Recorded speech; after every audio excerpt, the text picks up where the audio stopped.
3:9 কানেকশনের মধ্যে দিয়ে শনিকে এবং বুধকে হিট করে, তাহলে ডেফিনিট ভাবে একজন কিন্তু সরকারি চাকরি পাবেই পাবে। 5 নম্বর ঘরে মঙ্গল উচ্চস্থ হয়ে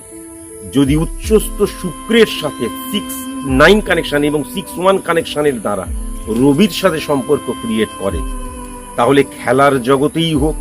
বা সে একজন দেশপ্রেমী হিসেবেই হোক,